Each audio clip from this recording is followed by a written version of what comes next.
That was the YouTube stream. I got another one when I finish it, I'll bring it to you. Alright, I forgot to tell everybody last week that this week is going to be corporate taxes. So, Sock it to 'em, sock it to 'em. Good. Can't tell me. don't quote me on any of this because taxes are doggone complicated. And this is probably 1,000-mile view of taxes. Because they're not fun.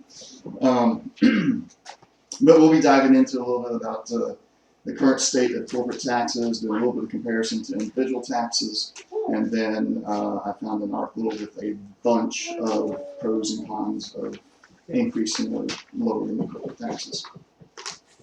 So to get things started off, the current tax rate for corporations is a fixed 21%. Fixed, so they don't go up. Doesn't matter how much or how little they earn, 21% all the time. I wish they did that for corporate, for individuals. Yeah, Set different levels, it'd be nice. like 2%. According to this page here, corporate tax is imposed in the United States at the federal, most state, and some local levels in the income of entities treated for tax purposes as corporations. Since January 1st, 2018, the nominal federal corporate tax rate in the United States of America is a flat 21% due to the passage of the Tax Cuts and Jobs Act of 2017. So it's only been 21% since 2017, but before that, what's the spot here? It was still a fixed rate. It was a little higher rate, but it was still a fixed rate. So it didn't, whatever profit they earned, they always paid the same amount in taxes. Now, they have deductions, all kinds of deductions that they can do. And one of the ones I found very interesting, this is where don't quote me because it seems very convoluted to me how they can do this. Necessary business expenses can be deducted. Now, when I read that, and the description of this doesn't really go into details, that's exactly what it is, because it's going to be different for each business. But the first thought I had was, well, they can deduct their power bill, their water bill, and everything. So I'm like, why can't I do that? But they do have, corporations get a lot of extra deductions that they can make on their taxes. And the final thing that they have are loopholes. One of the biggest things everybody's heard of offshore banking. Corporations, a lot of corporations get into that, and it takes somebody a lot smarter than me, somebody really good with accounting to fix the books, etc. In some cases where it is illegal, it is fixing the books. Some of the key facts about it is tax avoidance through offshore tax loopholes is a significant reason why corporations, which paid 1/3 of federal revenues 60 years ago, now pay 1/10 of federal revenues. U.S. corporations dodge $90 billion a year in income taxes by shifting profits to subsidiaries, often no more than a post box office in tax havens.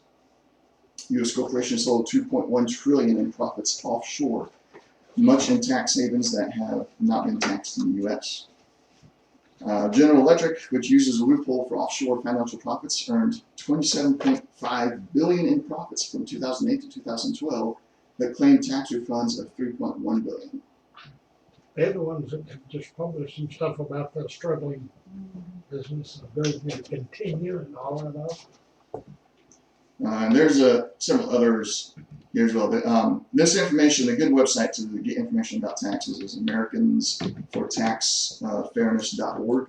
They have a lot of information gathered together about the different taxes that have been going on and how corporations are handling everything else. So that'd be an interesting thing for you to look at if you'd like to. And I can get you that URL later. You talked about Amazon No, it wasn't in the bid. Yeah, Amazon, Apple was on there. yet. Amazon has paid 0 in taxes. Oh yeah, that's true because that's something else that's really hard to figure out is purchases online.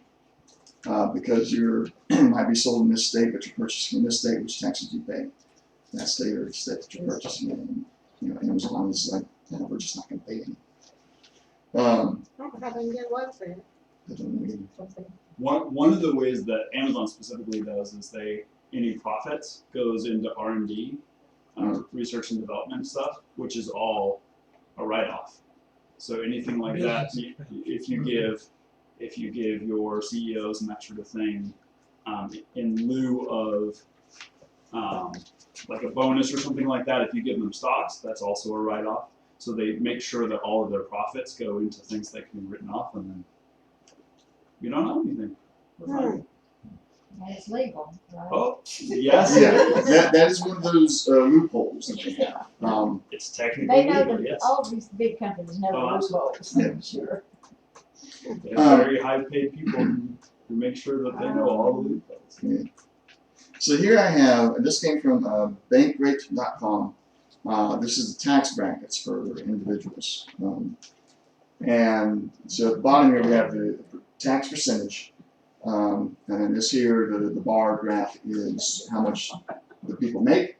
And then it's color coded by single, married, etc.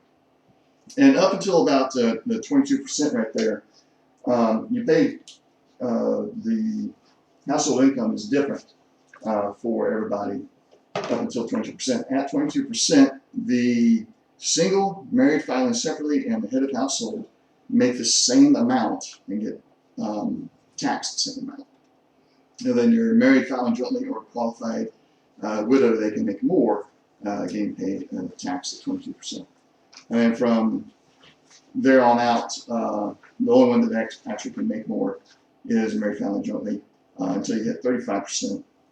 And you start seeing fluctuation there. So, corporations get taxed at 21%, making who knows how much. So the 22% there for the single married, that is 39,476 to 84,200. So anywhere from there, you're going to be paying 22% taxes. Corporations are making a lot more than that and paying 21% taxes. I know this sounds like a hit piece on corporations right now. It's not. This is just a comparison of where we stand. Now, next slide. Oh, there it goes. This is the source of federal revenue as it stands right now. Individual tax incomes, that chart we just looked at, all the taxes we're paying, is 47.9% of the federal budget. Corporations make up 9% of the federal budget. Now, corporations, this is another weird spot. The social insurance payroll tax is something that the corporations are paying into, but we're also paying into. And that makes up 35% of the budget. And then there's excise tax and other, which I'm not entirely sure what those all mean. Like I said at the beginning, this is 1,000-mile. You don't quote me. But that's where the budget comes from. Now, pros and cons. I didn't list all the pros and cons that are listed there. Actually, most of the pros and cons, the definitions and everything, all revolve around these two pieces. There are debt is referred to here, so let's go alphabetical order. I'll go with the con. Elena Samuels, staff writer at the Atlantic, speaks about this. Cutting taxes won't necessarily mean that companies will create jobs. They could just hold on to extra cash to distribute to the profits to shareholders, like he said, and those at the top. Lowering the corporate tax rate alone won't necessarily make any difference. There are plenty of other things that shape where companies choose and where to locate an educated workforce, robust regulatory regime, and access to capital among them. The direct pro for that, now this is a website showing pros and cons of lowering corporate tax rates. And we can derive from that the pros and cons of raising them. Alexander Franco, he's got a PhD, he's an assistant professor at Stanford International, said that lowering of corporation tax rate will provide much needed debt-free capitalization, new jobs, particularly in the high-tech industry, and new tax revenue. A lower corporate tax rate increases American competitiveness while providing an increased flow of domestic debt-free capital that will boost investments and production. So he's arguing that some of these corporations, they got debt, and just like individuals, corporations can have debt. They can take out loans to, do some research or to build a new building, and then they pay that off with their profits. So the argument here is that if we lower the taxes on corporations, they can pay those debts off quicker, and then they have more money left over to hire more people. And of course, the cons of that, Elena said, just because you do that, just because you lower the taxes and they can get out of debt quicker, doesn't mean they're going to create more jobs here. They may, they're just going to keep that profit probably.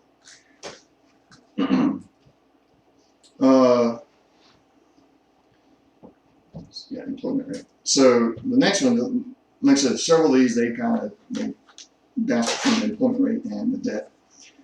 Frank Clementine, Executive Director of Americans for Tax Fairness, which is a website that pulls some other information from.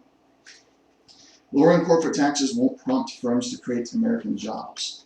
Instead, we need to close a major tax loophole that actually creates an incentive for multinationals to shift jobs offshore, even as it substantially lowers taxes for them. That loophole, known as deferral, lets corporations avoid paying any United States taxes on their offshore profits until they are brought back here.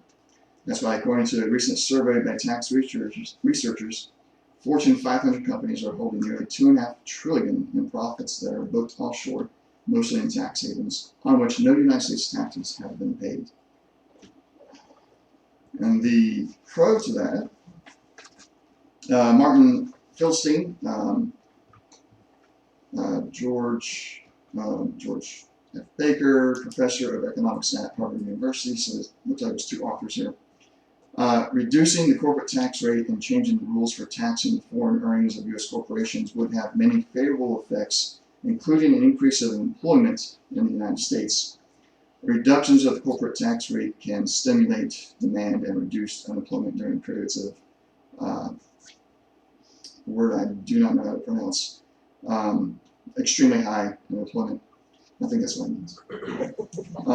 The lower tax rate increases available net profits that firms can use to finance investment in structures and equipment, leading to increases in employment in those industries. So I'm not going to go through there. There's a lot. 9 pros and cons. And what this website here did, it's corporatetax.proton.org. They took a bunch of different pros and cons that relate to each other. So, and it's actually a little bit easier to read it pro first and the con after, because the con is directly addressing that pro of lowering the taxes. And they've just taken all these different opinions and put them side by side so you can see that comparison. And while, and again, this is, in my opinion, like we did last week with the veterans, there was a lot of speculation on this might be the result of doing this. A lot of this feels that way right here, because even the pros and the cons, they're not pointing out definite things that if we do this, this will happen. Here's the proof of how this is going to happen. The only one here that I read here was one about closing that tax loophole where they can put the money offshore out of the United States and not get taxed on it.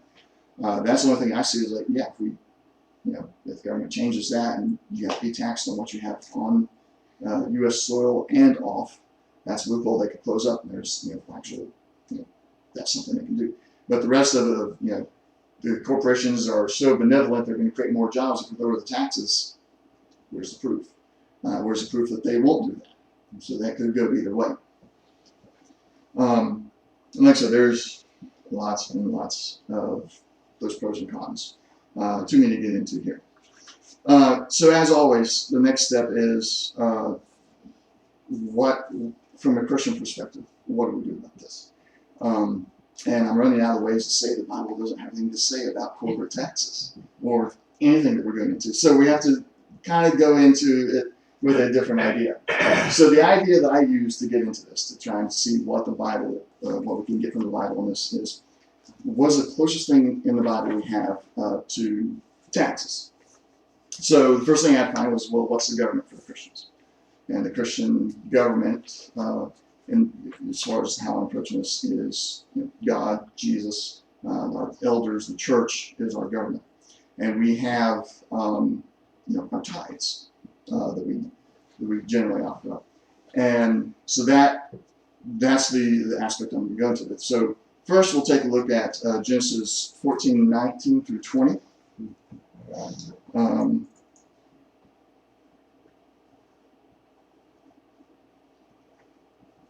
And he blessed him and said, Blessed be Abram of the Most High God, possessor of heaven and earth. And blessed be the Most High God, which hath delivered thine enemies into thy hand. And he gave him tithes of all. Now, tithes, I'm going off memory here because I didn't write this down. I thought I'd remember. The Hebrew word for it, the definition of it was 1/10. There's one word that had like a large meaning. So 1/10. Tithes is 1/10. Am I correct? Yeah. Okay. I'm mostly worried about the assigning definition to the Hebrew word that don't matter. So Abram gave him tithes, 1/10 of everything. Now in Genesis 28:20 through 22, Jacob, the verbiage is actually a 10th, and Jacob vowed the vow saying, if God will be with me and will keep me in this way that I go, and will give me bread to eat and raiment to put on, so that I come again to my father's house in peace, then shall the Lord be my God. And this stone which I have set for a pillar shall be God's house, and of all that thou shalt give me, I will surely give the 10th unto thee. So using a different word. Initially we get tithe, and then we get a 10th. Now in Leviticus 27:30 through 34. And all the tithe of the land, whether of the seed of the land or the fruit of the tree, is the Lord's. It is holy unto the Lord. And if a man with all that redeem aught of his tithes, he shall add thereunto the 5th part thereof. And concerning the tithe of the herd or the flock, even whatsoever passeth under the rod, the 10th shall be holy unto the Lord. He shall not search whether it be good or bad, neither shall he change it. And if he change it at all, then both it and the change thereof shall be holy. It shall not be redeemed. These are the commandments which the Lord commanded Moses for the children of Israel in Mount Sinai. So this here in Leviticus, we see that the 10th that Abram and Jacob started out with, the tithe and then the 10th of their profits and everything. In Leviticus, it becomes law for the Christian community. Hebrew law. And we've adopted that as Christians to be, something that I'm sure we've all been in a service or multiple services where the preacher has gone on about a 10th and that what the tithe actually means, the 10% of your income and everything. I won't get into that. I'm not here to tell you to go pay your tithes. But that You pay your tithe. that's history. So this is where these are only 3 that I picked out. I'm going to go into a little bit of some other things here as well, but these 3 here, we see the progression from just being grateful that God has provided all this stuff for us, and so we're going to give it back to Him. And then, in Leviticus, it becomes part of the law for the Hebrews that they give a 10th.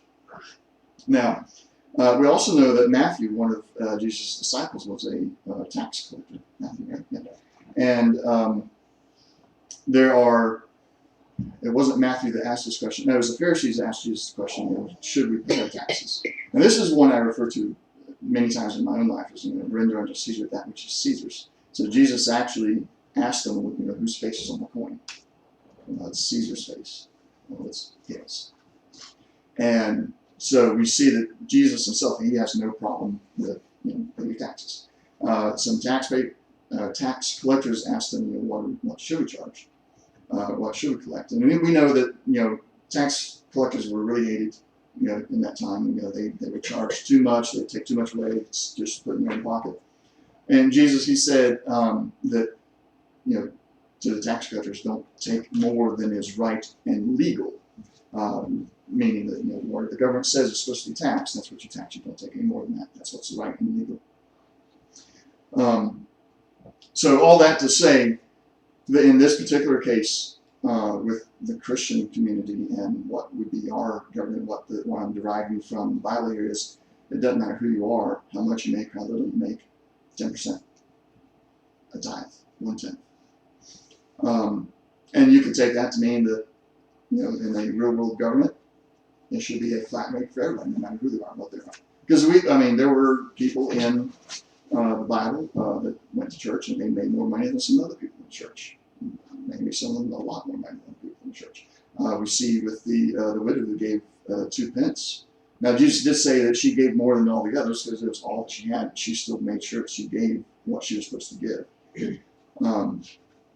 So that is that's my takeaway from that. You know, that is the best I can figure out from the Bible, because you know, it doesn't say any tax corporations more.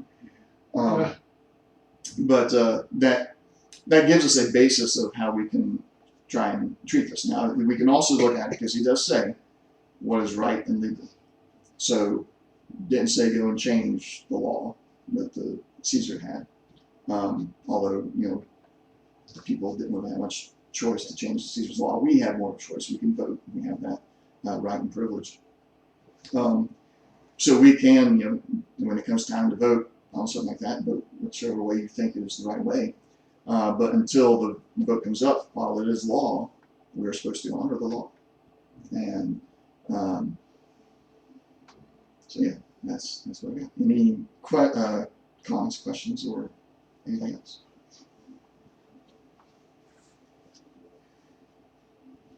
There has been some sort of, or some discussion, especially with the Democratic primary and different people talking about different things, of wealth tax versus like a VAT, value added tax.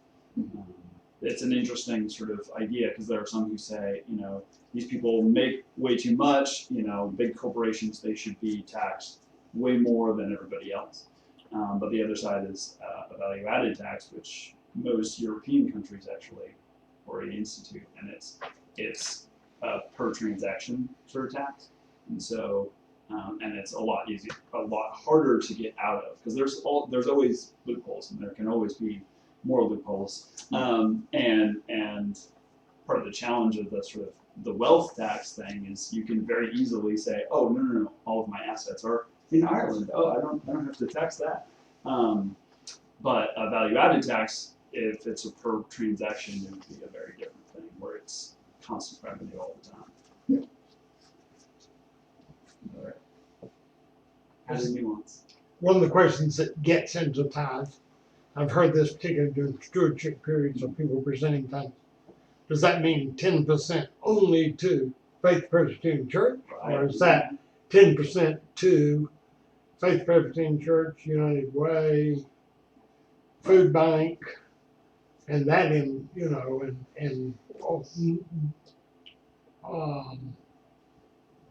somebody you just see in need, somebody they pay the rent and you pay the rent for them, or you help buy groceries. You see that every time if you're in line in the grocery store, somebody's a little short and somebody steps up and Yeah, I think so what is that? in the New Testament, you see the verbiage tithes and offerings come up a little bit more often. I think that's what we use here, tithes and offerings. Now, this is again just my personal opinion there. The tithes is what you give to your local church where you're serving at. So that would be here. And then offerings is anything above and beyond the 10%, whether that is to the church or to somebody down the street that is in need, or even to another organization or some other, there's tons of nonprofits out there that And they're religious nonprofits, that's the other thing that gets, Well, and it's not as straightforward.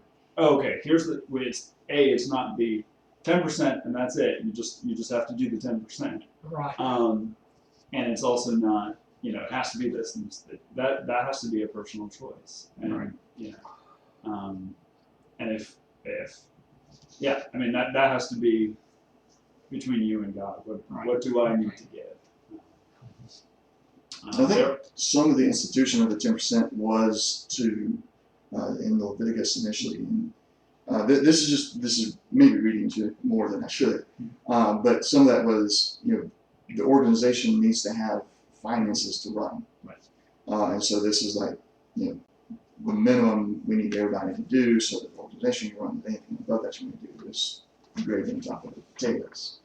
But that's, it still becomes very much a personal opinion on what you feel about it. Where is your 10% going to go? Part of the Levitical thing was it was also holding up the priesthood. So you had one of the tribes of the 12 was instituted as priests, and they were to take care of the corporate worship. And they didn't get any land. All of the other tribes got specific land. They had their own family lands, plots, and that sort of thing. And the priests did not have that. They had sanctuary cities all over Israel and Judah. But they were provided for, they got their food because people would bring in their offerings and their tithes to uphold those priests and their families, and that whole tribe actually was held up by that, and that sort of infrastructure. And when they would build a temple, that was by people's gifts and offerings, bringing together the tabernacle, all that.